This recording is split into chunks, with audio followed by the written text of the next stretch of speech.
Hello everyone. तो बच्चों आज हम लोग शुरू करेंगे लेक्चर नंबर 3 ऑफ और फर्स्ट चैप्टर जो शुरू किया था हम लोगों ने electric charges and fields. But शुरू करने के पहले कुछ तुमसे बात शेयर कर लिया जाए, क्योंकि तुम्हारे जो इनपुट्स आते रहते हैं उसके बेस पर मैं समझता हूँ कि तुम्हारा क्या प्रिपरेशन चल रहा है, तुम क्या कर रहे हो, तुमको कहाँ पर कन्फ्यूज़न है। तो मुझको ऐसा लगता है कि अभी भी बहुत सारे बच्चे हैं जो up to the mark preparation शुरू नहीं कर पा रहे। स्पेशली वो बच्चे, उन बच्चों से मैं रिक्वेस्ट करना चाहूँगा जो भी बच्चे इस एग्ज़ामिनेशन के लिए 1 ईयर का ड्रॉप लिए, ठीक है। तो 1 ईयर का ड्रॉप अगर तुमने इस एग्ज़ामिनेशन के लिए है, चाहे तुम CUET की प्रिपरेशन करो या फिर तुम नीट की प्रिपरेशन कर रहे हो, क्योंकि हमारा जो बैच का स्ट्रक्चर है इसको मैं ऐसा फॉर्म करके चल रहा हूँ कि CUET और नीट दोनों के जो प्रिपरेशन करने वाले बच्चे हैं, ये दोनों का अच्छे से पूरा पर्पस पूरा हो सके, ठीक है। तो ये दोनों बच्चों से, ये दोनों प्रिपरेशन करने वाले बच्चों से मैं ये कहना चाहूँगा, स्पेशली वो जो ड्रॉप लेकर के प्रिपरेशन कर रहे हैं, कि ये अभी जो समय है तो बस 100+ डेज का समय है, लगभग 100 से ज़्यादा तुम्हारे पास है, चाहे CUET की बात करो चाहे नीट एग्जामिनेशन की बात करो। तो जो भी बच्चे ड्रॉप लेकर के प्रिपरेशन कर रहे हैं उनमें से बहुत सारे बच्चे हैं जो अभी भी कह सकते हो कि 100% एफर्ट देकर के स्टार्ट नहीं कर पा रहे। तो उन सब से मेरा रिक्वेस्ट बस यही है कि अपने कंफर्ट जोन को छोड़ो और मान के चलो कि तुमने जो हुआ उसको हटाओ, ख़त्म करो। ये 100 डेज मान के चलो कि तुम ये सोचो कि तुमने अपना ये पूरा साल खर्च किया इस प्रिपरेशन के लिए, इस एग्जामिनेशन के लिए। तो इस मोमेंट पर अगर तुम नहीं संभलोगे तो फिर समय हाथ से निकल जाएगा। अगर बहुत तुमको दिक्कत हो रही है, सभी के लिए मैं कह रहा हूँ, चाहे वो फ्रेशर हो चाहे ईयर ड्रॉप करके तुम प्रिपरेशन कर रहे हो, सबके लिए मैं कह रहा हूँ, अगर प्रॉब्लम होती है, बहुत ज़्यादा सिलेबस तुमको लगता है, हालांकि सिलेबस तो ऑलरेडी हाफ हो चुका है। अच्छा, कुछ बच्चों को ये भी थोड़ा सा एक लगता है कि चलो सिलेबस तो सिर्फ क्लास 12 का ही पूछा जाएगा और 11th का तो नहीं पूछा जाएगा, तो थोड़ा सा समय और ले सकते हैं। CUET के जो लोग बच्चे उनकी बात नहीं कर, बाकी नीट के बच्चों को तो पूरा पढ़ना है। तो ये माइंड से हटा दो, ठीक है, कि हमको 50 में से 40 क्वेश्चन करने हैं, 50 में से 45 क्वेश्चन करने हैं और अभी समय है, सिर्फ 12th का है, हम कर लेंगे। ठीक है, मैं मानता हूँ कि ठीक है, कॉन्फिडेंस होना चाहिए, मगर तुम ये सोचो तुमको कंपटीशन बहुत ज़्यादा लोगों से करना है। हम अच्छा कर सकते हैं, हम और अच्छा क्यों ना करने की सोचें। हमको पता है कि हम इतने दिन में कर लेंगे, लेकिन और अच्छा प्रिपरेशन करना चाहे और अच्छे मार्क्स रैंक लेकर करना चाहे तो हमेशा अच्छे हो तो अच्छे और अच्छे बनने की कोशिश करो ना, है ना। स्टैटिक नहीं होना चाहिए, बहुत अच्छे हैं अच्छी बात है, लेकिन हम बहुत अच्छे हैं ये मान करके स्टैटिक हो जाए तो गलत है। हम बहुत अच्छे हैं तो उससे भी और अच्छा बनने की कोशिश करें, ठीक है। तो ऐसा माइंडसेट मत लाना कि यार सिलेबस कम है और हमारा हो जाएगा, ठीक है। दूसरी बात कि अगर तुमको लग रहा है कि बहुत ज़्यादा स्ट्रेस हो गया है, जो नीट के बच्चे को उनको लग रहा है कि 11th 12th दोनों का आपको पढ़ना है, या फिर जो CUET के बच्चे वो भी टारगेट सेट नहीं कर पा रहे, तो सबको मैं एक बात बताता हूँ कि छोटे छोटे टारगेट सेट करो। मत सोचो कि 100 दिन मेरे पास है, छोटे छोटे टारगेट सेट करो। एक एक दिन का टारगेट सेट करो, कुछ घंटे के टारगेट सेट करो कि अगले 2 घंटे फिजिक्स मुझको ये सेक्शन कंप्लीट करना है, आज मुझको 3 घंटे के अंदर बायो का ये चैप्टर कंप्लीट करना है, केमिस्ट्री में ये चैप्टर कंप्लीट। एक पूरे दिन का टारगेट सेट कर लो कि 2 घंटे में फिजिक्स में पूरा करना है, केमिस्ट्री में ये पूरा करना है, बायो पूरा करना है, मैथ्स पूरा करना है। तो छोटे छोटे टारगेट सेट करो और उस टारगेट को पूरा करने की कोशिश करो। मत टारगेट सेट करो ना पूरे 100 दिन का, कौन तुमसे कहने आ रहा है। एक दिन का टारगेट बना लो कि आज एक दिन में मुझको ये काम करना है। शुरू में क्या होगा पता है, नहीं कर पाओगे, एकदम फैक्ट बता रहा हूँ। शुरू में टारगेट पूरा नहीं कर पाओगे, जो भी टारगेट सेट करोगे 70-80% कर लोगे, कुछ छूट जाएगा। तो इसमें घबराने की बात नहीं है। अगर तुम टारगेट सेट किए अपने लिए आज के दिन में कि यार मुझको आज 7-8 घंटे पढ़ने हैं और 7-8 घंटे में इन सब्जेक्ट्स में ये पूरा करना है, मुझको एक छोटा टारगेट सेट कर लिया, बैठ गए पढ़ने, शुरुआत कर दिया, मगर टारगेट अचीव नहीं हो पाया, पूरा दिन खत्म हो गया, रात खत्म हो गया, 70-80% कंप्लीट हुआ, 20-25% हुआ, छूट गया, कोई दिक्कत नहीं है। एक हफ्ते इसको करते चलो, एक हफ्ते बाद तुम्हारा क्या होगा, पूरा का पूरा दिन जब कंप्लीट होगा तो टारगेट पूरा होना शुरू हो जाएगा। तो जिन बच्चों को बहुत ज़्यादा लग रहा है कि वो सेट नहीं कर पा रहे, अपने ऊपर स्ट्रेस ले ले रहे हैं, वो छोटे छोटे लक्ष्य बनाओ। अगर तुमको पूरे दिन का भी दिक्कत है तो कुछ घंटे का बनाना कि अगले 2 घंटे में मुझको केमिस्ट्री में ये टॉपिक पढ़ना है, अगले 2 घंटे मुझको बायो में ये टॉपिक पढ़ना है। छोटे घंटे का तुम टारगेट सेट करो तो उससे स्ट्रेस कम रहेगा और धीमे धीमे तुम्हारा प्रिपरेशन होता रहेगा। ठीक है, तो हमेशा देखना चाहिए कि बेस्ट तरीका क्या है मेरे लिए, ठीक है, उसके हिसाब से प्रिपरेशन करना चाहिए। तो उम्मीद करता हूँ बाकी जो बच्चे हैं और जो बच्चे फ्रेशर हैं जिनके बोर्ड्स के एग्ज़ाम हैं, बोर्ड्स के एग्ज़ाम में लगे रहें, प्रिपरेशन करते रहें और साथ साथ जो भी तुम्हारा एग्जामिनेशन टारगेट है CUET या फिर नीट, उसके तरफ भी कुछ घंटे निकाल करके प्रैक्टिस करते रहो। ठीक है, थोड़ा मैनेज करना पड़ेगा, मैनेज करो क्योंकि टाइम हमको यही कहता है कि इस वक्त मैनेजमेंट टाइम का बहुत ज़रूरी है, तो हमको करना पड़ेगा। तो चलो शुरू करते हैं आज का। आज हम लोग क्या पढ़ेंगे, पहले बातचीत कर लिया। आज हम लोग पढ़ेंगे कूलॉम्स लॉ पे कुछ हम लोग और 2-3 क्वेश्चन करेंगे और देखेंगे और कैसे क्वेश्चन बन सकते हैं, कैसे क्वेश्चन एग्जामिनेशन में आ सकते हैं, उनकी बात करेंगे। और आज हम लोग इलेक्ट्रिक डाइपोल भी पढ़ेंगे। ठीक है, उसके इलेक्ट्रिक फील्ड की बात करेंगे, कपल की बात करेंगे, डाइपोल की एनर्जी की बात करेंगे। तो आज का हमारा क्लास ये पूरा इस पर बेस्ड रहेगा। ठीक है, तो चलो कुछ क्वेश्चन से शुरुआत करते हैं। पहले कूलॉम्स लॉ में कुछ क्वेश्चन कर लिया जाए, फिर आगे चलते हैं, इलेक्ट्रिक डाइपोल तुमको पढ़ाऊंगा। अच्छा, अब कुछ बच्चे देखो अजीब अजीब क्वेश्चन बच्चे मुझसे करते रहते हैं। अब कुछ बच्चे मुझसे कह रहे हैं कि सर स्मार्ट बोर्ड पर पढ़ाइए, तो स्मार्ट बोर्ड मेरे पास फिलहाल नहीं है। मैं अभी यही कर सकता हूँ, वो कर रहा हूँ। और राइटिंग इतनी बुरी भी नहीं है, एडजस्ट कर सकते हो, कोई दिक्कत नहीं है। सब कुछ साफ सुथरा लिखता हूँ ताकि हर बच्चे को समझ में आ जाए। तो फिलहाल अभी इसी में एडजस्ट करना पड़ेगा हम लोगों को। ठीक है, चलो शुरू करते हैं फिर। तो सबसे पहला क्वेश्चन कह रहा है कि the force between 2 identical charges, 2 identical charges है और उनके बीच फोर्स जो लग रहा है at r distance in vacuum is F। मतलब कहना ये चाह रहा है कि हमारे पास 2 आइडेंटिकल चार्ज हैं। तो 2 आइडेंटिकल चार्ज मैंने मान लिया बच्चों Q और Q है। ठीक है, 2 आइडेंटिकल चार्ज मैंने मान लिया Q और Q, और इन दोनों को एक दूसरे से r डिस्टेंस पर रख दिया गया है। ठीक है, तो इनके बीच जो फोर्स लगता है वो कहाँ रखा गया है, and they are placed in vacuum. इस बात को ध्यान रखना, इन दोनों चार्जेस को वैक्यूम में रखा गया है। तो वैक्यूम में जब रखते हैं तो एक दूसरे को रिपेल करेंगे, आइडेंटिकल चार्ज है तो कितने फोर्स लगता है इनके बीच, the force acting between them is F। इनके बीच जो फोर्स लगता है वो F है। मतलब F इज इक्वल टू जो होगा वो क्या होगा, 1/4 pi epsilon not Q1 Q2 by r square, ये हमको दिया है F। ठीक है, वैक्यूम में रखे गए हैं 2 चार्ज पार्टिकल, r डिस्टेंस पर F फोर्स लग रहा है, F इज दिस मच। तो ये तो क्वेश्चन का गिवन पार्ट है। ठीक है, गिवन कैसा है। अब आगे पूछने वाला पार्ट क्या है उसको देख। हर क्वेश्चन के 2 पार्ट होते हैं, एक गिवन पार्ट और दूसरा आस्किंग पार्ट। अब आस्किंग पार्ट में क्या कह रहा है वो समझो।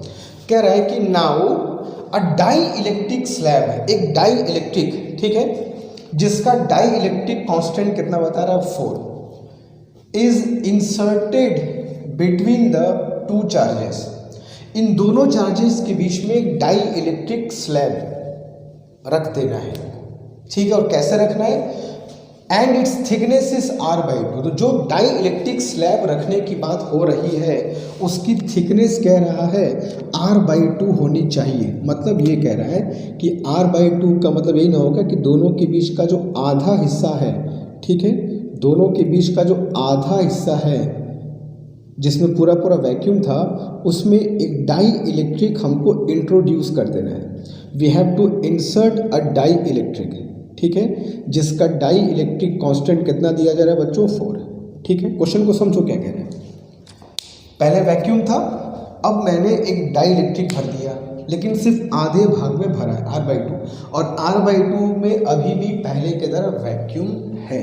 ठीक है, अब कह रहा है कि इन 2 चार्जेस के बीच में अब फोर्स कितना होगा। ठीक है, जब ये डाइलेक्ट्रिक नहीं था, पूरा पूरा वैक्यूम था, तो फोर्स F लग रहा था।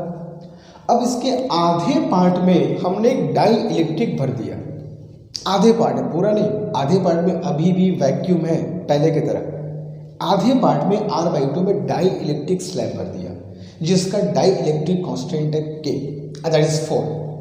तो अब इनके बीच नया फोर्स कितना होगा वो तुमको ऑप्शन में दिया होगा। तो आंसर हमको F के फॉर्म में निकालना है।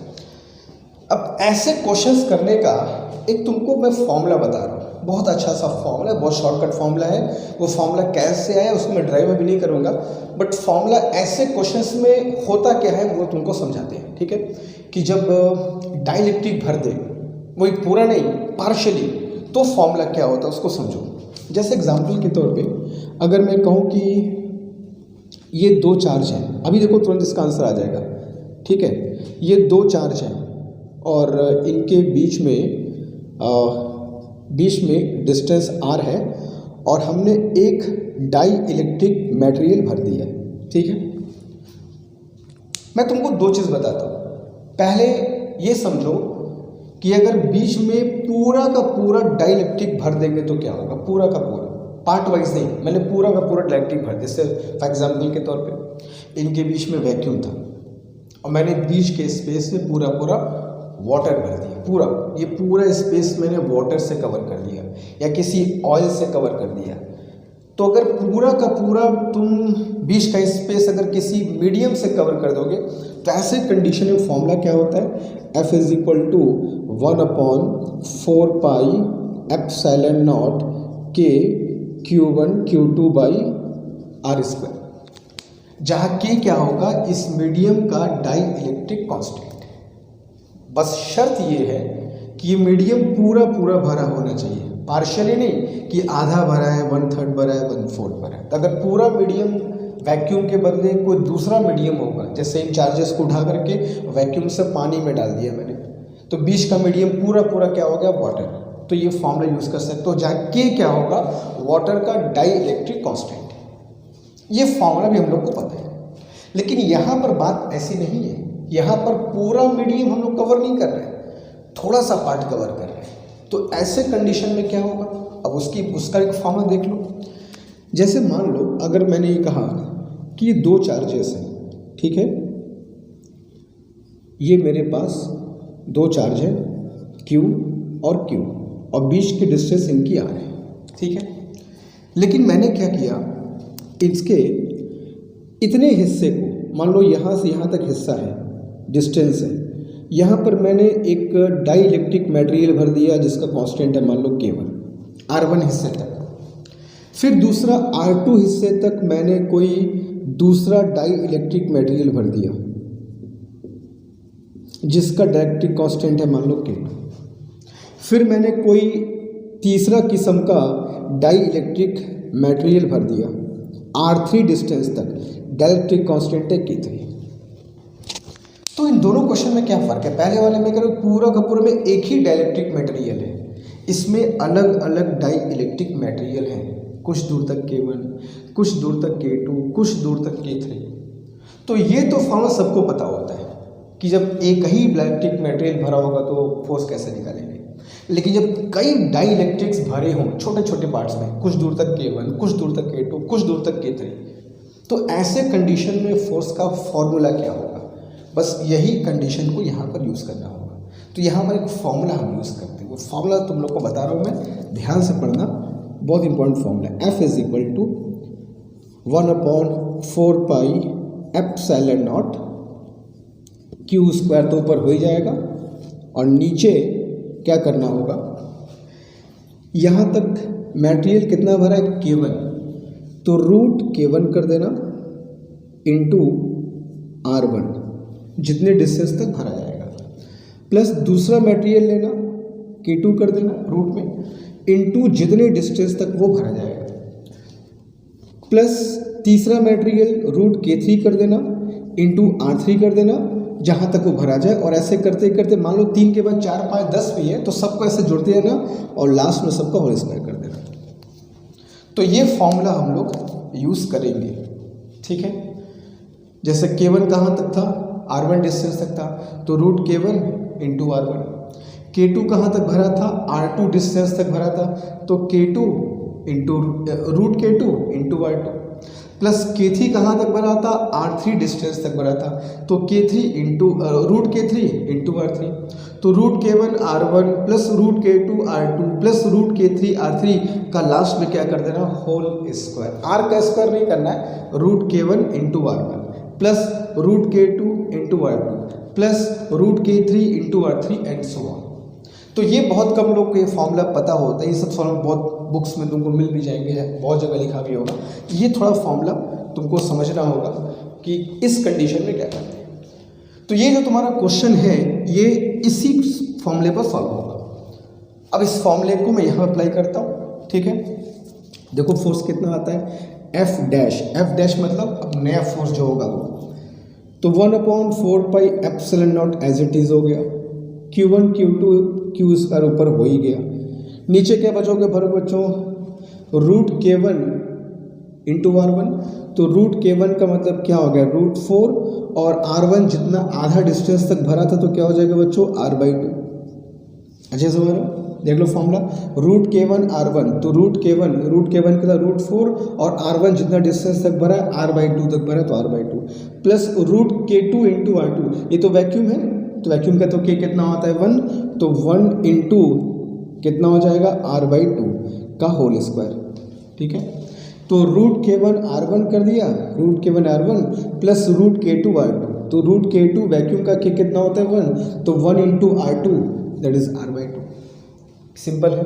तो रूट 4 कितना हो गया 2 से 2 कैंसिल, और ये कितना हो जाएगा फिर 1/4 pi epsilon naught as it is, Q square as it is, नीचे कितना आएगा बच्चों R प्लस R/2 कितना हो जाएगा 3R/2 का स्क्वायर भी करोगे तो कितना हो जाएगा 9R स्क्वायर बाई 4।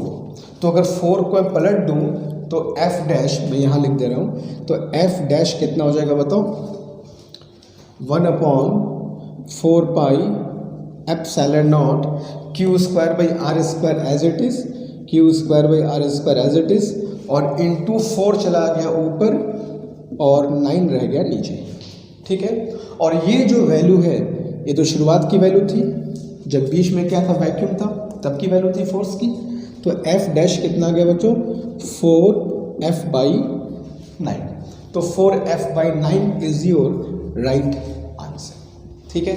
तो ऐसे क्वेश्चंस को सॉल्व करने का फॉर्मूला क्या होगा वो अच्छे से देख लो। क्वेश्चन क्या समझ गए कि कैसे क्वेश्चंस आएंगे, तो हमको इस फॉर्मूले को यूज़ करना होगा।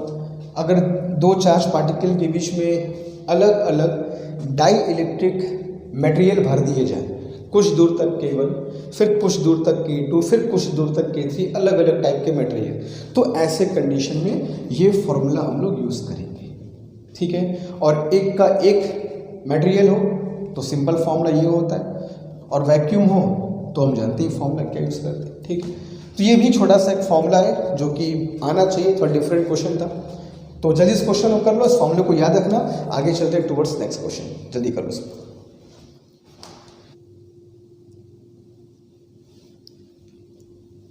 तो सेकंड क्वेश्चन देखते हैं बच्चों क्या है।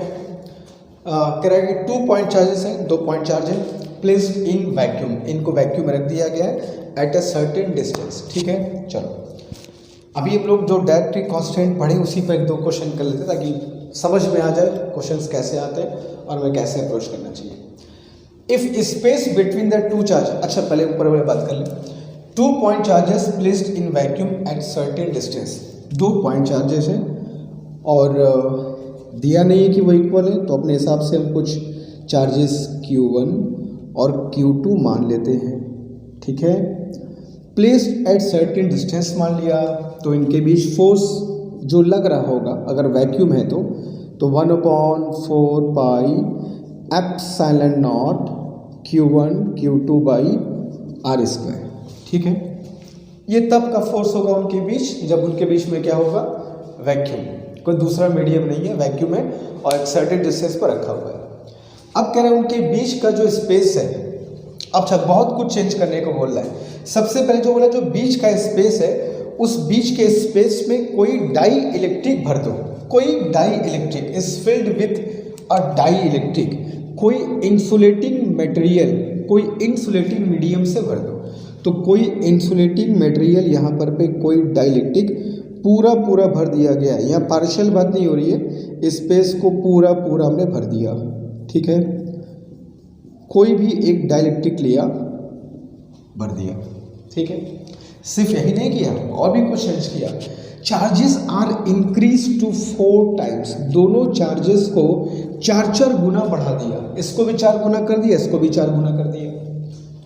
And distance between them is doubled, और बीच की दूरी को 2 गुना कर दिया। बहुत कुछ बदलाव किया जा रहा है, but still they experience the same force, लेकिन फिर भी जो फोर्स लग रहा है उस पर कोई फर्क नहीं पड़ा, स्टिल द सेम।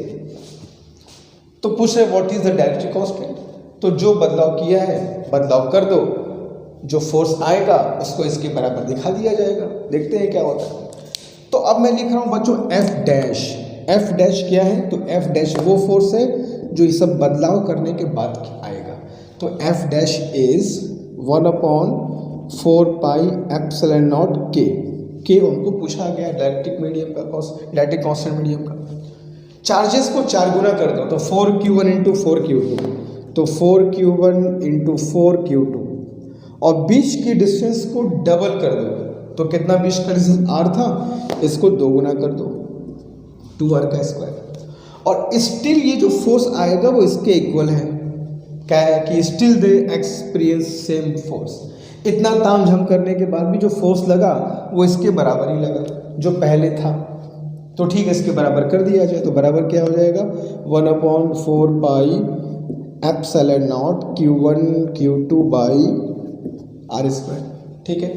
तो 1/4 पाई एप्सिलॉन नॉट यहाँ से सीधे काट दो, q1 q2 यहाँ से कैंसिल कर दो, एंड यू गॉट 1/k, 4 4 जा 16, एंड r स्क्वायर से i स्क्वायर काट दोगे तो 4 बचेगा यहाँ पर पे, और उधर कितना बच जाएगा, सब कट वट के कितना आएगा बच्चों, 1, ठीक है। तो यहाँ सॉल्व कर लोगे, सिंपल सा कैलकुलेशन है। The dielectric constant of the medium between them is 4। तो third option is your correct option, जो कि बिल्कुल आसान सा क्वेश्चन था। जो चेंजेस दिया था उस चेंजेस को मैंने कर दिया, पहले वाले फोर्स के बराबर करने को कहा था, बराबर कर दिया, और रिजल्ट सिंपल है, खाली कैलकुलेशन करना था, कुछ खास इसमें नहीं था डिफिकल्टी, ठीक है। तो डू इट फास्ट। चलिए क्वेश्चन नंबर 3 की तरफ जल्दी कर लो।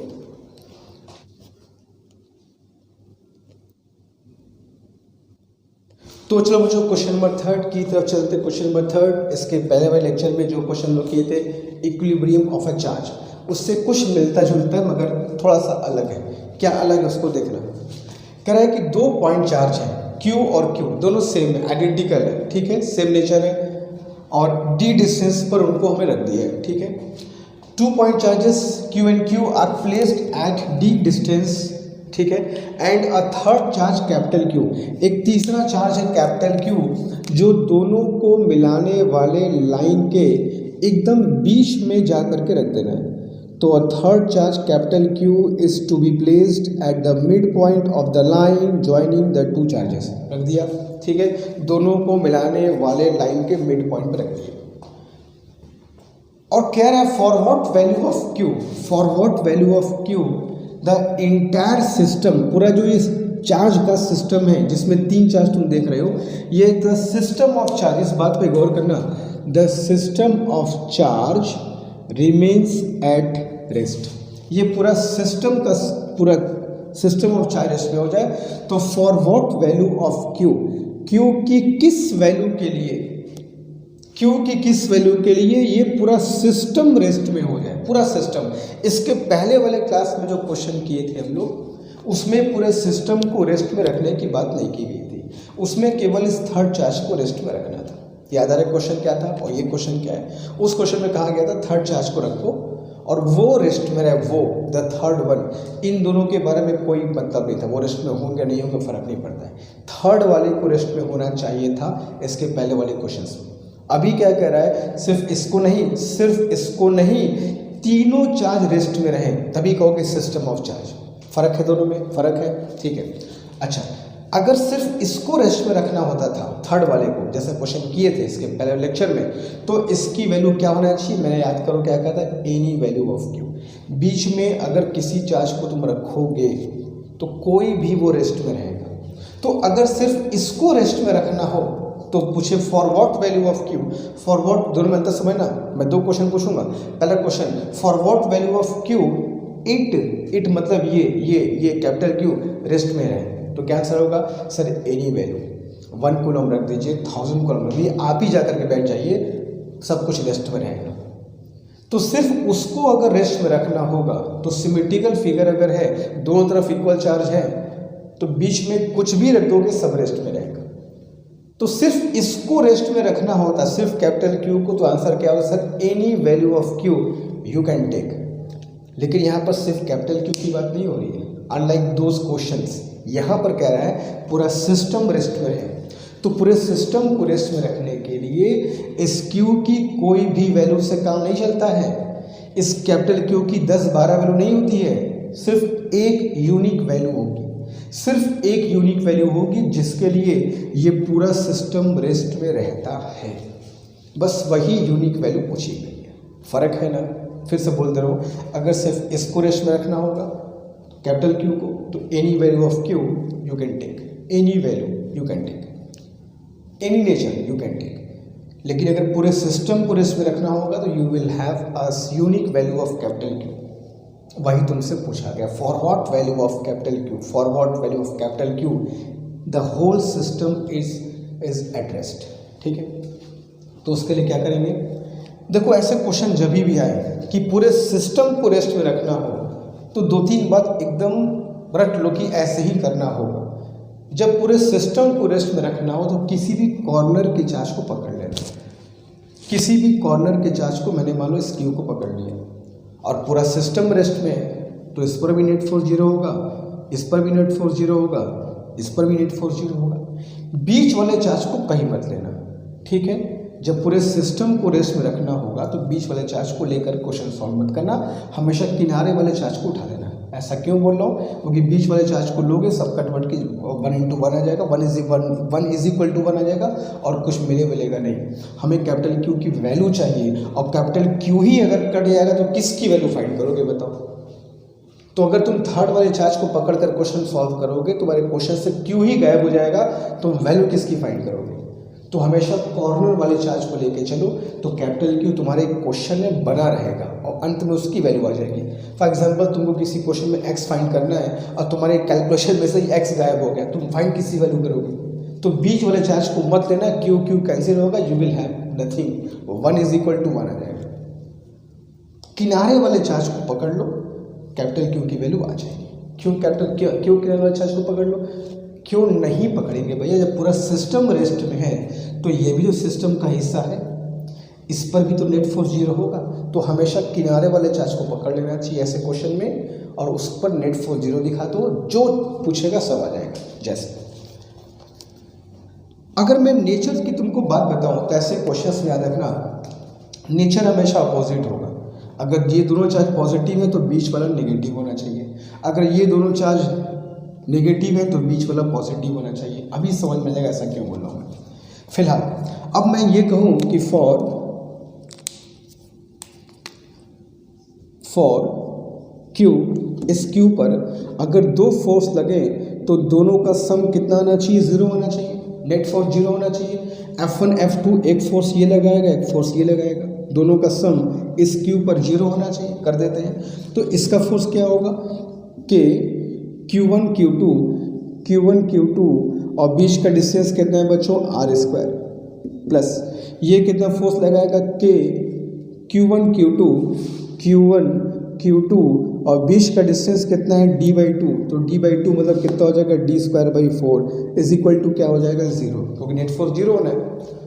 तो यू विल हैव के Q/d² इज इक्वल टू 4 को ऊपर भेज दो तो उधर चलेगा -4 के Q/d²। तो के से के खत्म, डी से डी खत्म, क्यू से एक पावर क्यू का खत्म। तो you got Q is equal to how much? -4Q। ठीक है, तो तुमसे कैपिटल क्यू की वैल्यू पूछा गया, तो कैपिटल क्यू की वैल्यू क्या आ गई? -Q/4।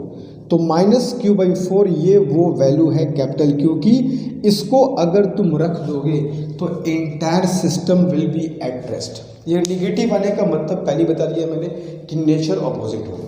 अगर ये दोनों पॉजिटिव होंगे तो बीच वाला नेगेटिव होना चाहिए, अगर ये दोनों नेगेटिव होंगे तो बीच वाला पॉजिटिव होना चाहिए, ताकि होल सिस्टम क्या हो जाए, रेस्ट में हो जाए। क्लियर है ये क्वेश्चन और वो वाला क्वेश्चन क्लियर है ना। अगर सिर्फ इसको रेस्ट में रखना होगा तो कहोगे any value of Q is possible. अगर पूरे सिस्टम को रेस्ट में रखना होगा तो एक सर्टेन वैल्यू होगी कैपिटल क्यू की, वही सर्टेन वैल्यू है -q/4। अगर ये 1 कूलम है तो इसका वैल्यू -1/4 कूलम होना चाहिए।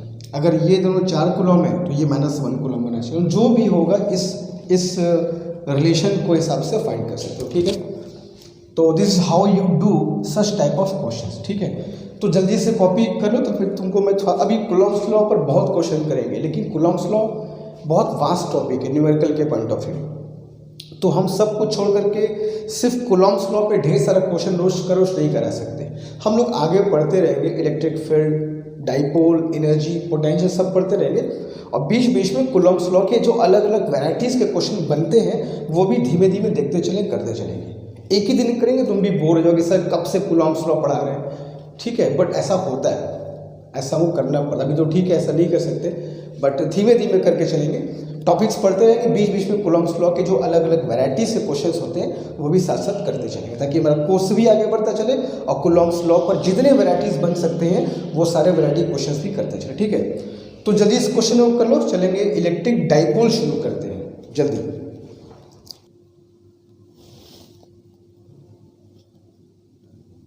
तो चलो अपने कुछ सिलेबस को आगे बढ़ाया जाए और इलेक्ट्रिक डाइपोल की तरफ बढ़ते हैं। बट फिर मैं कह दूँ कूलम्स लॉ पर अभी बहुत क्वेश्चंस बनते हैं अलग अलग वैरायटी के, मैं उसको धीमे धीमे बीच बीच में कराता रहूँगा, एकदम परेशान मत होना। पहले कुछ आगे पढ़ते भी हैं, ठीक है।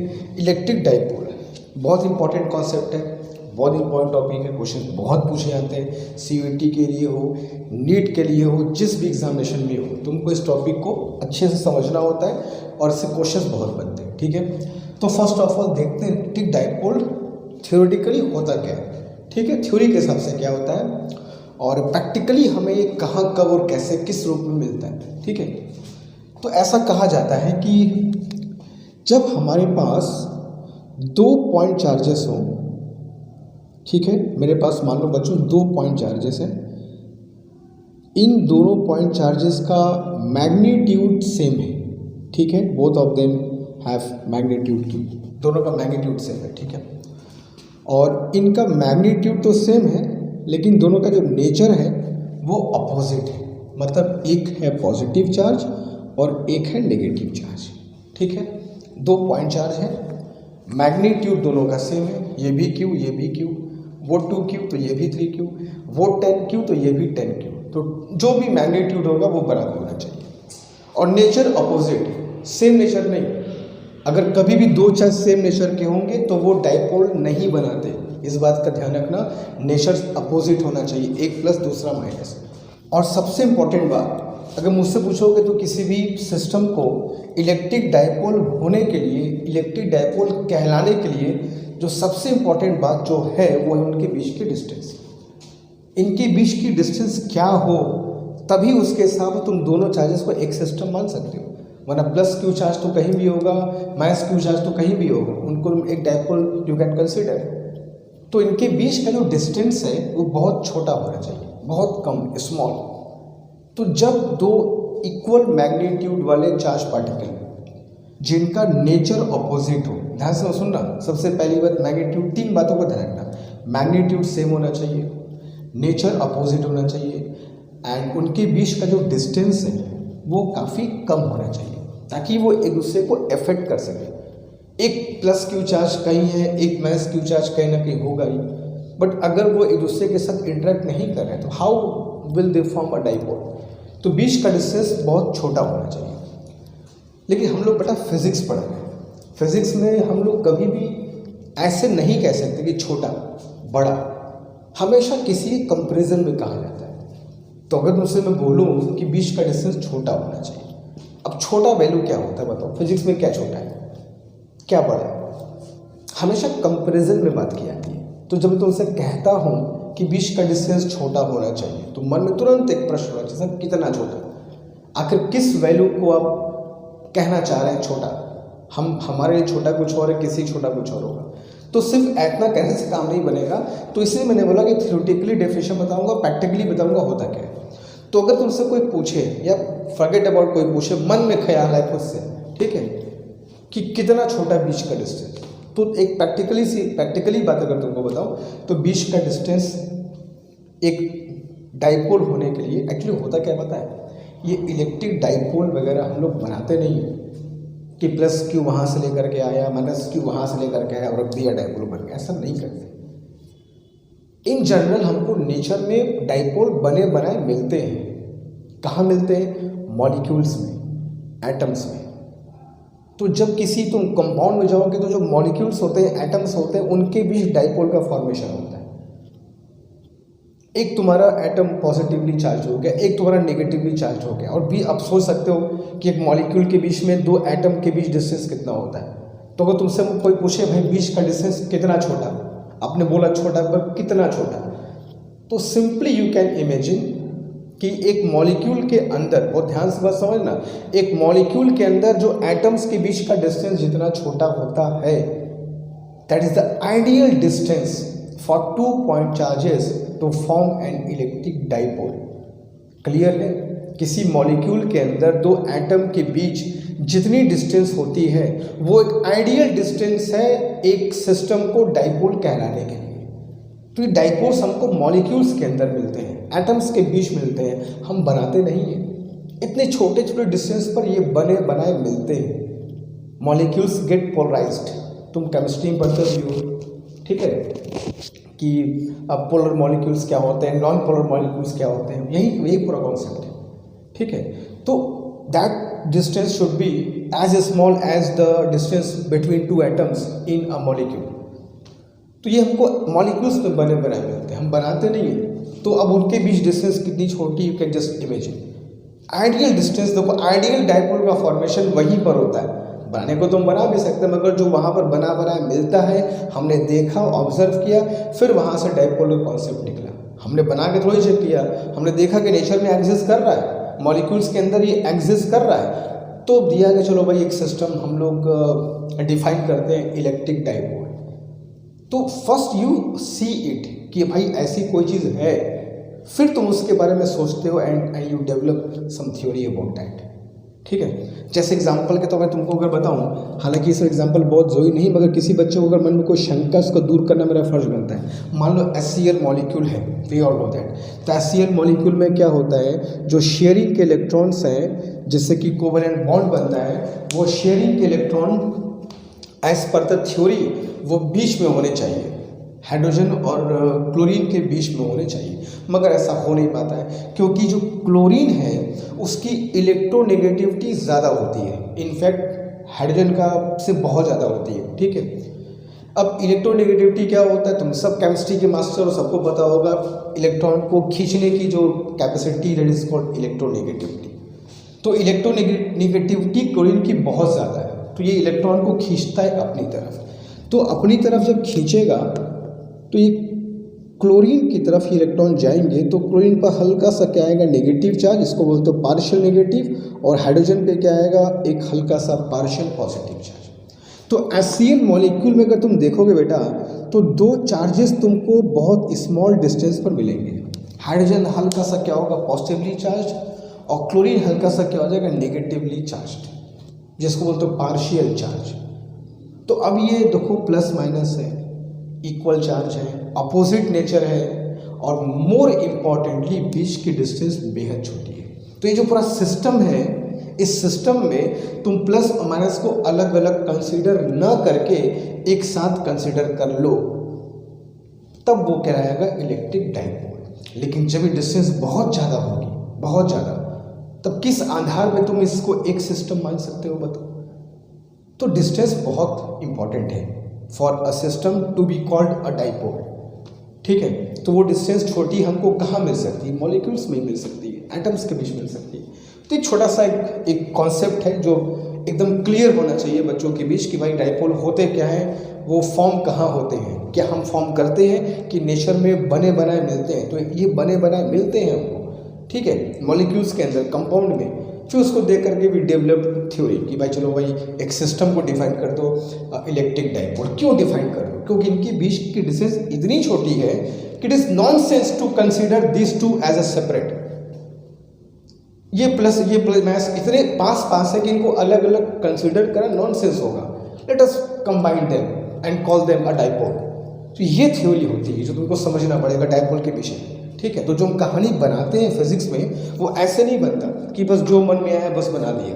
We observe it, we see it and हम देखते हैं कि इसका हमको ज़रूरत क्या है, तो फिर बात करते हैं, ठीक है। खैर चलो, हम बहुत ज़्यादा इस पर टाइम खर्च नहीं कर सकते, बहुत ज़्यादा इसकी जरूरत हमको नहीं है। डाइपोल क्या हो, दैट इज़ फाइन। तो बीच की जो डिस्टेंस होती है, इस बीच की डिस्टेंस को बच्चों हम लोग कितना मान लेते हैं, 2a, ठीक है। तो ये हो गया तुम्हारा एक electric dipole. Then we define one more thing here, that is electric dipole moment. अब ये क्या चीज होती है? तो इलेक्ट्रिक डाइपोल के जो दो चार्ज तुम देख रहे हो जिनका मैग्नीट्यूड सेम है, उन दोनों चार्ज में से एक चार्ज को ले लो, ठीक है, और इनके बीच की जो डिस्टेंस है उससे मल्टीप्लाई कर दो, q इंटू 2a।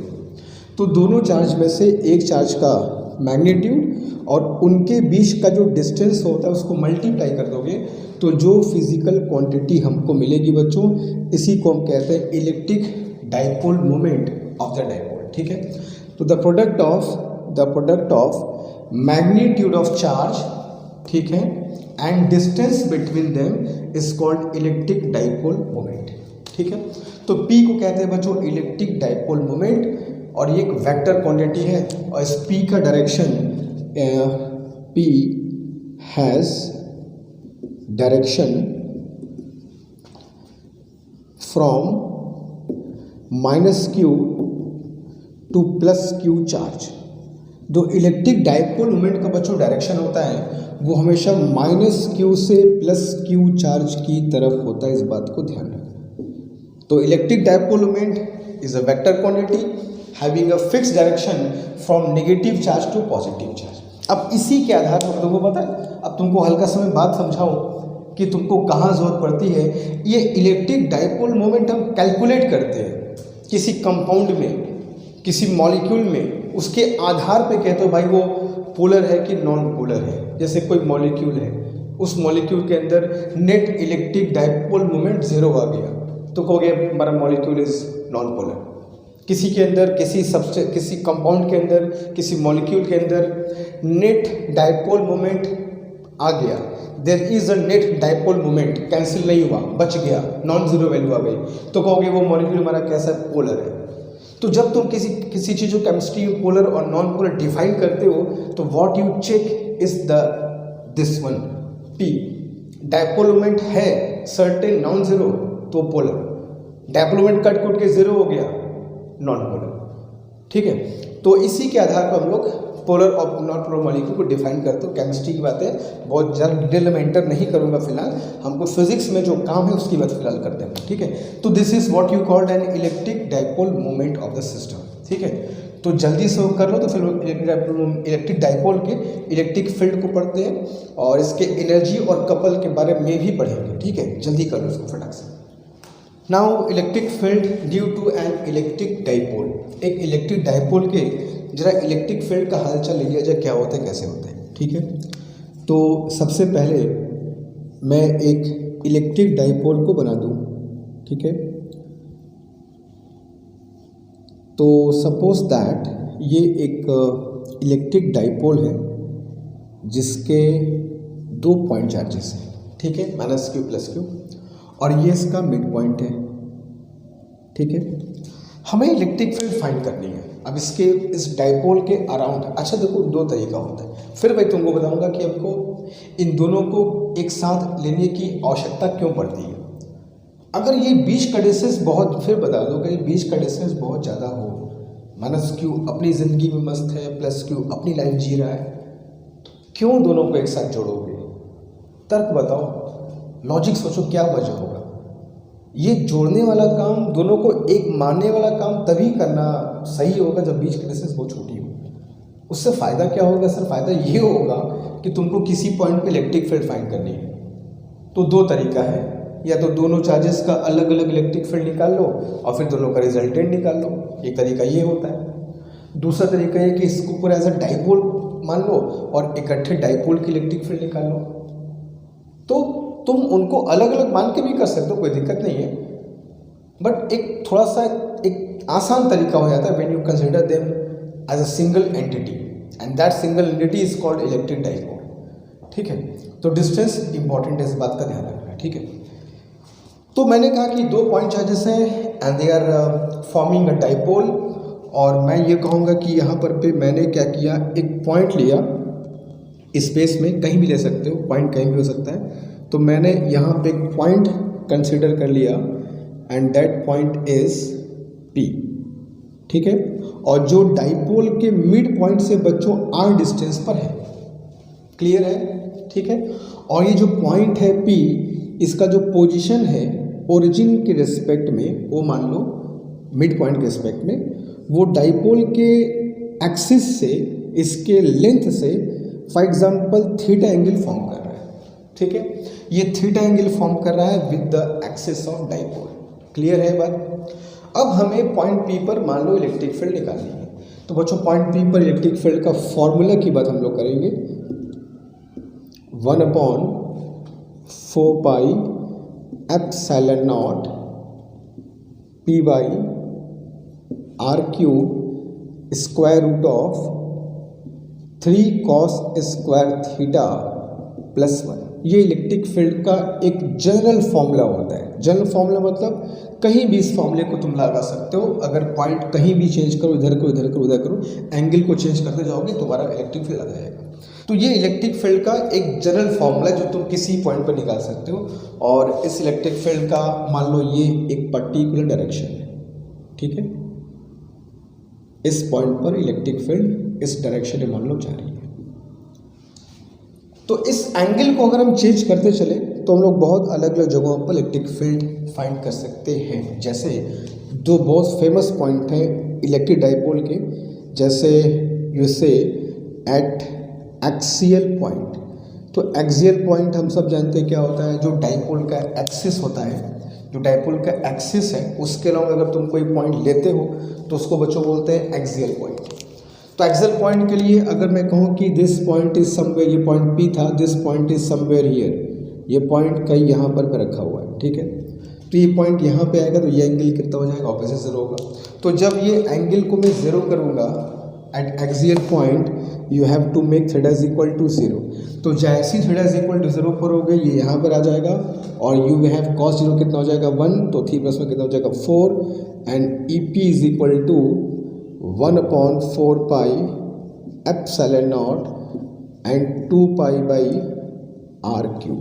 ठीक है, ये इसका फॉर्मूला होता है एट एक्सियल पॉइंट। और डायरेक्शन की बात करोगे तो in this case E is along P।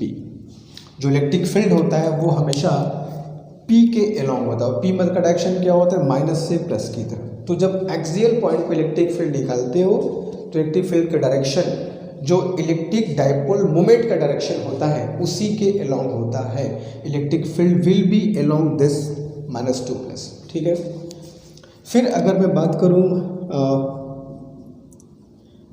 Eight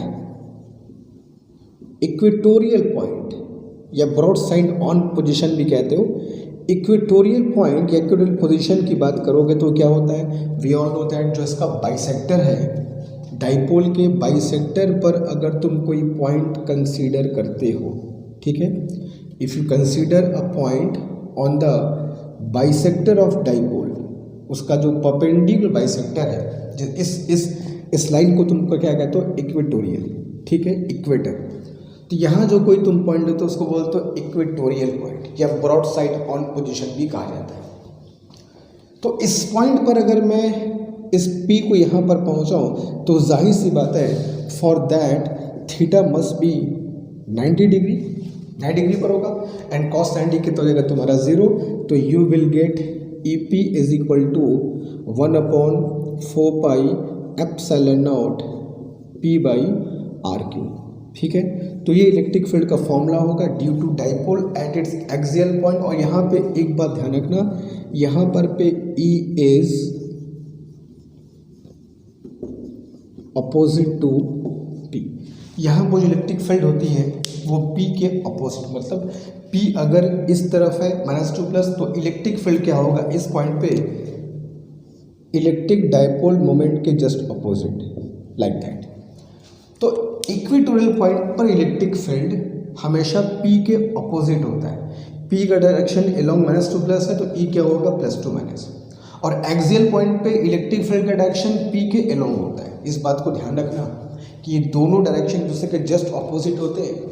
axial point का field along the dipole moment, equatorial का field opposite to the dipole moment. ठीक है, तो ये दोनों काफ़ी इंपॉर्टेंट पॉइंट्स है, इनसे क्वेश्चन बनते हैं, बन सकते हैं। तुमको ध्यान होगा कि ध्यान होना चाहिए इन फॉर्मूले को कब कैसे कहाँ यूज़ करना है। और ये होता है हमारा जनरल फॉर्मूला, इसको कहीं भी यूज़ कर सकते हो अपने हिसाब से। ठीक है, तो जनरली ये फॉर्मूले हमको पता होना चाहिए before we do the questions on dipole. ठीक है, तो इसको कर लो, तो फिर हम इसके कपल और एनर्जी की बात भी करते हैं इन इलेक्ट्रिक फील्ड जल्दी।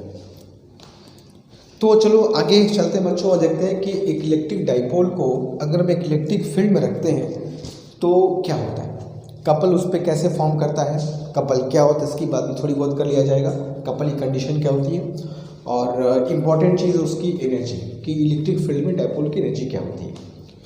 तो सपोज दैट एक मेरे पास यूनिफॉर्म इलेक्ट्रिक फील्ड है। यूनिफॉर्म इलेक्ट्रिक फील्ड का मतलब एक ऐसी इलेक्ट्रिक फील्ड जिसका मैग्नीट्यूड और डायरेक्शन हर जगह सेम हो, that is called a uniform electric field. ठीक है, अब मैंने एक डाइपोल को इलेक्ट्रिक फील्ड में रख दिया। अब डाइपोल है तो भाई डाइपोल की जो प्रॉपर्टी वो ये है कि भाई +Q चार्ज होगा, -Q चार्ज होगा। ठीक है, अच्छा कपल क्या होता है तुमको हल्का सा बताता हूँ मैं, एक हिंट दो कपल होता क्या। जैसे मान लो कि एक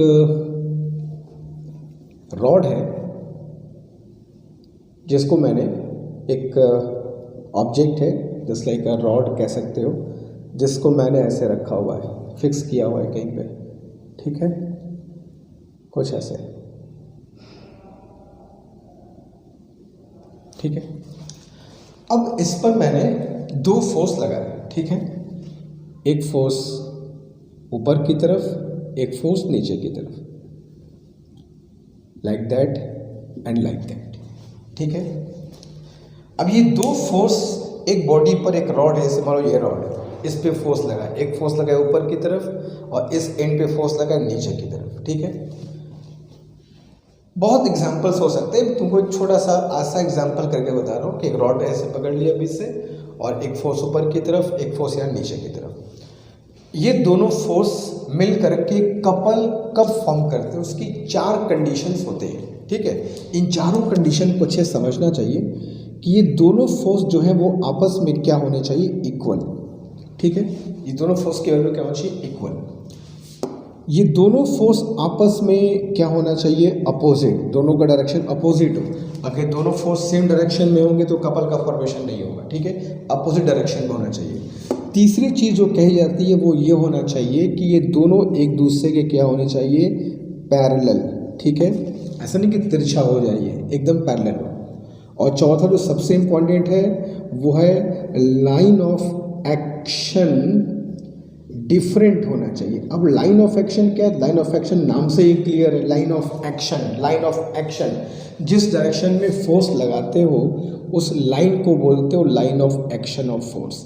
तो लाइन ऑफ एक्शन देखो ये है दोनों फोर्स की, तो ये लाइन ऑफ एक्शन क्या होना चाहिए बच्चों, डिफरेंट होना चाहिए। ठीक है, तो जब बॉडी पर तुम 2 फोर्स लगाओ जिनकी वैल्यू इक्वल हो, अपोजिट हो दूसरे के, पैरेलल हो और लाइन ऑफ एक्शन डिफरेंट हो, अगर कहीं पर भी किसी बॉडी पर 2 फोर्स लगेंगे कुछ ऐसे, तो वो कपल का फॉर्मेशन करेंगे।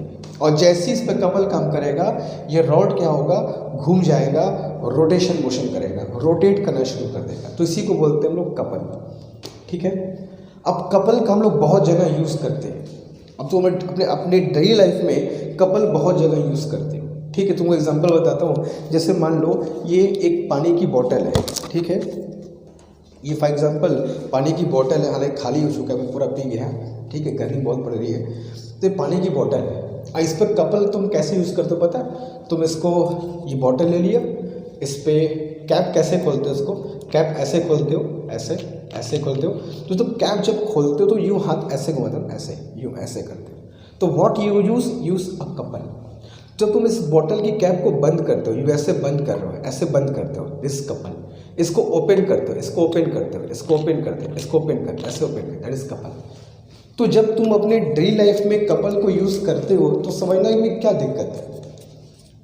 तुम एक बोतल की कैप को बंद कर रहे हो, खोल रहे हो, तुम एक कपल यूज़ कर रहे हो। और कहाँ यूज़ कर सकते हो? सोचो, ऐसा काम कहाँ करते हो? खोलने बंद, नल टैप। टैप जब तुम नल खोलते हो, टैप यूज़ करते हो, तो कैसे खोलते हो? टैप यू ऐसे घुमाते हो, ऐसे घुमाते हो, क्लोज करना है, ओपन करना है, ऐसे करते हो। तो what you use a couple. फिर तुम स्क्रू यूज़ करते हो, स्क्रू, पेचकस जिसको कहते हो, स्क्रू। उसको तुम स्क्रू जब यूज़ करते हो तो ये यूज़ करते हो, what you do is that, ऐसे कसते हो, ऐसे टाइट करते हो, घुमाते हो, ऐसे घुमाते हो, दैट इज़ कपल। तो अपने डेली लाइफ में कपल हम लोग बहुत जगह यूज़ करते हैं। कपल का मतलब तुम लोग एक ही मतलब मत समझना। कपल का मतलब सिर्फ एक ही चीज़ नहीं होता, कपल का मतलब बहुत अलग अलग चीज़ें भी होती हैं। ठीक है, तो this is the couple that we talk about. ठीक है, तो जब किसी बॉडी पर ये दो फोर्सेस लगे जिनमें ये चार किस्म की प्रॉपर्टी हो, तो हम कहते हैं हाँ भैया, ये जो दोनों फोर्स है मिल करके कपल का फॉर्मेशन करेंगे एंड बॉडी विल रोटेट। ठीक है, तो चलो देखते हैं फिर इसका इलेक्ट्रिक डाइपोल से क्या लेना देना है। ये चार कंडीशन नोट कर लेना। ठीक है ना, ये चारों कंडीशन जो लिखवाया है मैंने अभी किसी बॉडी पर कपल के फॉर्मेशन का, उसको अच्छे ध्यान रखना। अब देखते हैं ये चारों कंडीशन यहाँ मैच करती है कि नहीं। हमने क्या किया, एक यूनिफॉर्म इलेक्ट्रिक फील्ड लिया ई। ठीक है, इस यूनिफॉर्म इलेक्ट्रिक फील्ड में मैंने एक डाइपोल को रख दिया। ठीक है, और ये डाइपोल पे की जो दो चार्ज हैं, ये दोनों चार्ज पर इलेक्ट्रिक फील्ड फोर्स अप्लाई करता है। हम सब जानते हैं कि पॉजिटिव चार्ज पर जो फोर्स लगता है अलोंग द इलेक्ट्रिक फील्ड लगता है, F is equal to q into e. ठीक है, नेगेटिव चार्ज पर जो फोर्स लगता है वो फील्ड के ऑपोजिट लगता है, F is equal to q into e. तो अब ये देखो दोनों, ये भाई ये फॉर्मूला बहुत इंपॉर्टेंट है। ठीक है, चार्ज पार्टिकल पर लगने वाला formula in the electric field. ये फॉर्मूला क्या है, बहुत जगह यूज़ करूँगा मैं, याद रखना। ये फॉर्मूला है क्या, जिसको ऐसे समझोगे, जब किसी चार्ज पार्टिकल को, पॉइंट चार्ज को तुम इलेक्ट्रिक फील्ड में रखते हो तो उस पर इतना फोर्स लगता है। बहुत इंपॉर्टेंट फॉर्मूला है, बहुत बेसिक फॉर्मूला है, इनफैक्ट बहुत जगह यूज़ तुम्हारा होगा। क्लास 12 के पूरे फिजिक्स में इस फॉर्मूला तो यूज़ हर जगह होता रहता है। ठीक है, लास्ट चैप्टर पढ़ोगे सेमीकंडक्टर्स, वहाँ पर बेहतर रहेगा। ठीक है, तो एक इलेक्ट्रिक फील्ड में जब तुम किसी पॉइंट चार्ज को रखते हो तो point charge experience this force, ये फोर्स एक्सपीरियंस करता है। ठीक है, डायरेक्शन क्या होगा, अगर पॉजिटिव चार्ज है तो फील्ड के अलोंग और नेगेटिव चार्ज है तो फील्ड के ऑपोजिट। ये फिक्स है, कंफर्म, ये फैक्ट है, बदलेगा नहीं। पॉजिटिव चार्ज फील्ड के अलोंग फोर्स एक्सपीरियंस करता है।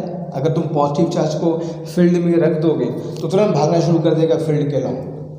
नेगेटिव चार्ज को रख दोगे, भागना शुरू कर देगा फील्ड के अपोजिट। तो ये फोर्स का डायरेक्शन होता है और इसकी वैल्यू होती है। अब तुम जरा ये बताओ, ये दोनों फोर्सेस में वो चारों कंडीशन मैच हो रही है कि नहीं, कपल वाली मैच हो रही है। जैसे दोनों फोर्स इक्वल है कि नहीं, हाँ सर इक्वल है। दोनों फोर्स का डायरेक्शन अपोजिट है कि नहीं, हाँ जी अपोजिट है। दोनों फोर्स पैरेलल है कि नहीं, हाँ सर पैरेलल है। दोनों फोर्स का लाइन ऑफ एक्शन डिफरेंट है कि नहीं, हाँ जी डिफरेंट है। तो चारों की चारों कंडीशन मैच कर रही है। अब क्या चाहिए कपल फॉर्मेशन के लिए, तो तुरंत इस पर कपल काम करेगा और डाइपोल क्या होगा, रोटेट करेगा। और ये जो कपल है, ये कपल हमेशा क्या करेगा, इस डाइपोल को इलेक्ट्रिक फील्ड के अलोंग लाने की कोशिश करेगा। आई रिपीट, ये कपल क्या करेगा, ये कपल हमेशा डाइपोल को इलेक्ट्रिक फील्ड के अलोंग लाने की कोशिश में लगा रहता है ताकि वो एक इक्विलिब्रियम स्टेट को अचीव कर सके। ठीक है, तो ये कपल होता कितना है, तो इस कपल की जो वैल्यू होती है, the couple is tau is equal to P E sine theta. Tau is equal to P E sine theta, जहाँ पी क्या है, इलेक्ट्रिक डायपोल मोमेंट सब जानते ही हो, और ई क्या होता है, इलेक्ट्रिक फील्ड, और थीटा क्या होता है, एंगल बिटवीन पी का डायरेक्शन क्या होता है -2 और ई क्या है तुम्हारा इलेक्ट्रिक फील्ड। तो इलेक्ट्रिक फील्ड और जो इसका डायपोल मोमेंट है उसके बीच का एंगल, तो ये फॉर्मूला हमारा होता है एक इलेक्ट्रिक डायपोल पर लगने वाला कपल, और ये कपल हमेशा क्या करता है, डायपोल को अलोंग द फील्ड लाने की कोशिश में लगा रहता है। ठीक है, ओके। अब हम लोग डायपोल के एनर्जी की थोड़ी बात करते हैं। ठीक है, डायपोल की एनर्जी क्या होती है, इसको कैसे यूज़ करते हैं।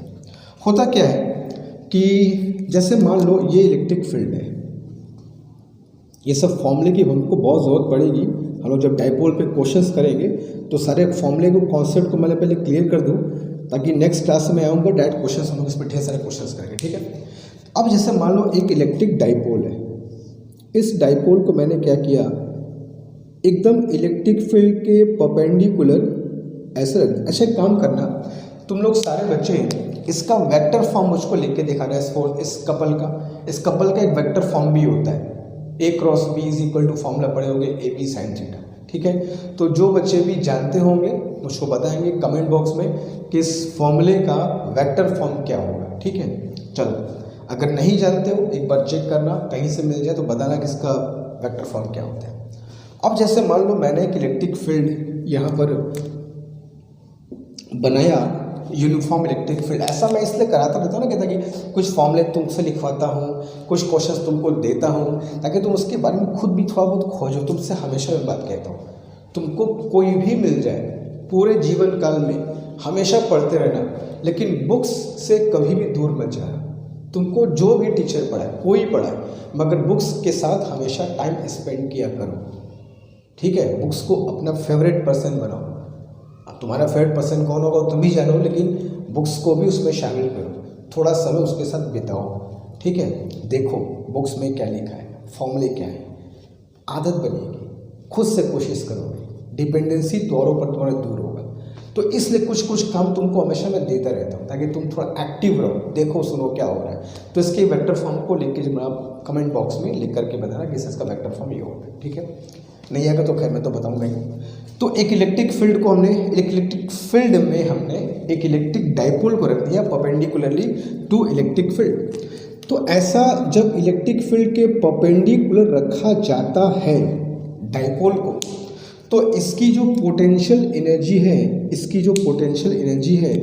पोटेंशियल एनर्जी को बच्चों हम क्या लेते हैं, जीरो। ठीक है, हमें मानते हैं कि ये डायपोल की वो पोजीशन है जहाँ पर इसकी पोटेंशियल एनर्जी क्या होती है, जीरो।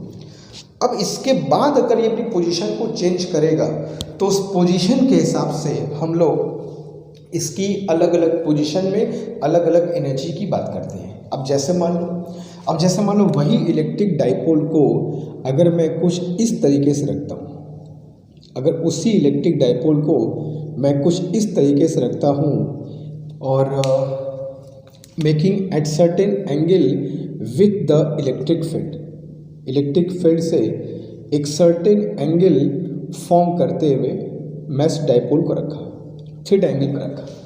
तो ये इस पोजीशन में, अब जब ये परपेंडिकुलर है तो इस पोजीशन में कहते हैं डायपोल की पोटेंशियल एनर्जी जीरो है। अब ये हल्का सा रोटेट किया, डिफरेंट पोजीशन में गया, तो हम जानते हैं कि भाई पोटेंशियल एनर्जी क्या होती है, किसी सिस्टम के डिफरेंट पोजीशन की वजह से जो एनर्जी होती है उसको कहते हैं पोटेंशियल एनर्जी इन जनरल। ठीक है, तो इस पोजीशन में इसकी पोटेंशियल एनर्जी का जो एक्सप्रेशन फॉर्मूला होता है वो होता है बच्चों -P E cos of theta. तो ये इलेक्ट्रिक डायपोल की पोटेंशियल एनर्जी का फॉर्मूला होता है एट अ गिवन पोजीशन जहां ये इलेक्ट्रिक फील्ड से थीटा एंगल फॉर्म करता है। ठीक है, अब यहाँ पर पे दो, जहाँ थीटा क्या होगा, इलेक्ट्रिक फील्ड और डायपोल के बीच बनने वाला एंगल। अब एंगल के हिसाब से हम लोग अलग अलग जगह पर अलग अलग एनर्जी निकाल सकते हैं। अब अगर मान लो मैं तुमको यहाँ पर ये कहूँ, जहाँ पर दो कंडीशन बहुत इंपॉर्टेंट है, अगर मैं ये कहूँ कि ये एक इलेक्ट्रिक फील्ड है, ध्यान से बात समझना, ठीक है, और यहाँ पर मैंने एक इलेक्ट्रिक डाइपोल को रखा। कैसे रखा, ध्यान से देख लो। मैं डाइपोल को रखा हूँ अलोंग द इलेक्ट्रिक फील्ड, जो इसका डाइपोल मोमेंट है -2 इलेक्ट्रिक फील्ड के अलोंग है। तो एंगल कितना बनेगा दोनों के बीच, दिस एंगल विल बिकम 0। तो जैसे ही cos 0 यहाँ रखोगे तो बच्चों u इज इक्वल टू कितना आ जाएगा, -p इंटू ई। ये डाइपोल की एनर्जी आ जाएगी इन दिस पोजिशन। फिर अगर मान लो मैं कहूँ कि उसी इलेक्ट्रिक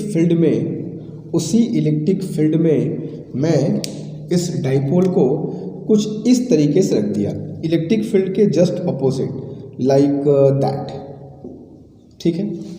इसका इलेक्ट्रिक डाइपोल मोमेंट इस डायरेक्शन में है, इलेक्ट्रिक फील्ड इस डायरेक्शन में है, बीच का एंगल कितना बड़ा 180, cos 180 कितना हो गया -1, और माइनस मिल करके हो जाएगा बच्चों ये +PE। अब ये दो कंडीशन क्यों लिख रहे हैं सर आप, ऐसी बहुत सारी कंडीशन हो सकती है, एंगल तो कुछ भी हो सकता है, तो क्यों आप ये 0 और 180 डिग्री वाला ही हमें बता रहे हैं, क्यों बता रहे हैं? ऐसा इसलिए बता रहे हैं बच्चों कि पूरे पोजीशन में ये वो पोजीशन होती है जहां डाइपोल की एनर्जी मिनिमम होती है, इससे कम एनर्जी पॉसिबल नहीं है। And this position is also called the stable equilibrium of dipole. तो जब ये डाइपोल अपने स्टेबल इक्विलिब्रियम में होता है, स्टेबल इक्विलिब्रियम का मतलब इसको हल्का सा अगर डिस्टर्ब करके छोड़ोगे तो वापस अपने पोजीशन लौट करके आ जाएगा, इसको बोलते हैं स्टेबल इक्विलिब्रियम। एनर्जी क्या होती है मिनिमम, स्टेबिलिटी क्या हो जाएगी मैक्सिमम, ठीक है। डिस्टर्ब अगर करोगे भी थोड़ा बहुत डिस्टर्ब करोगे तो घूम फिर के वापस वहाँ पे आ जाएगा। ये जो एनर्जी देख रहे हो +PE पूरे पोजीशन में 0 से 360 डिग्री पूरे पोजीशन में, ये वो पोजीशन होती है जहाँ पर एनर्जी क्या होती है मैक्सिमम, और यहाँ पर डाइपोल बहुत स्टेबल नहीं रहता, इसके हल्का सा छेड़छाड़ करोगे, हल्का सा घुमा फिराओगे, लौट करके नहीं आएगा, फिर डिस्टर्ब हो जाएगा। ये अनस्टेबल इक्विलिब्रियम है नो डाउट, मगर अनस्टेबल है, छेड़छाड़ करोगे गड़बड़ा जाएगा, यहाँ छेड़छाड़ करोगे कुछ हद तक संभल लेगा। तो ये भी इक्विलिब्रियम है, वो भी है, मगर वो अनस्टेबल है, ये स्टेबल है, ठीक है। तो this is called unstable equilibrium of electric dipole. तो जहां पर एनर्जी कितनी होती है +E, यहाँ पर एनर्जी कितनी है -E। तो ये कुछ बेसिक फॉर्मूले हैं एनर्जी के, कपल के, इलेक्ट्रिक फील्ड के, जो हमको आना चाहिए, पता होना चाहिए before we start questions on electric dipole, ठीक है। तो ये कुछ बेसिक फॉर्मूले, इनको कॉपी कर लो तो फिर आगे चलेंगे हम लोग, ठीक है, जल्दी।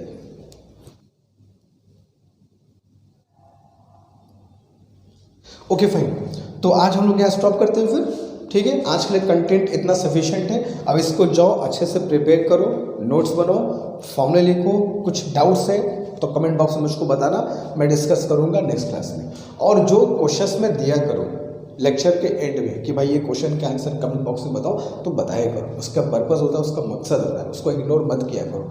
सारे बच्चों से बोलो उसका आंसर बताया करो, तुमको ही फायदा होगा। ये सब जो भी मैं कर रहा हूँ सिर्फ और सिर्फ तुम्हारे भले के लिए, ठीक है, मेरा उसमें कुछ नहीं है। फाइन, तो ठीक है, आज हम स्टॉप करते हैं, हम लोग नेक्स्ट क्लास में आएंगे तो कुछ क्वेश्चंस करेंगे इस इलेक्ट्रिक डाइपोल पर, इसके डाइपोल मोमेंट पर, इलेक्ट्रिक फील्ड पर, एनर्जी पर, कपल पर, ढेर सारा क्वेश्चन करेंगे, समझेंगे क्वेश्चंस कैसे आते हैं और उनको सॉल्व करने का अप्रोच क्या हो, ठीक है। तब तक पढ़ाई अच्छे से करते रहो, जो बताया हूँ कि टाइम जो है, जो अपॉर्चुनिटी है उसको यूज़ करो। अगले 100 दिन है तो सिर्फ तुम्हारे 100 दिन है, इसको अपने लिए यूज़ करो, ठीक है। लापरवाही करोगे तो फिर दिक्कत होगी, ठीक है। और एक बात और, कल फॉर्म CUET का फॉर्म रिलीज़ हो रहा है, एप्लीकेशन कल से स्टार्ट आई थिंक हो जाएगा, क्योंकि पिछले बार भी 2 तारीख से होने वाला था मगर हो नहीं पाया, तो आई विश कि कल से स्टार्ट हो जाएगा। तो क्या करोगे, कल जैसे ही कल फॉर्म आएगा एकदम सबसे पहले भरना शुरू, जाकर के सबको एकदम भरना शुरू कर दोगे, यही करोगे ना। मैंने कुछ कहा था, आराम से 2 दिन 3 दिन वेट कर लेना, बहुत समय है।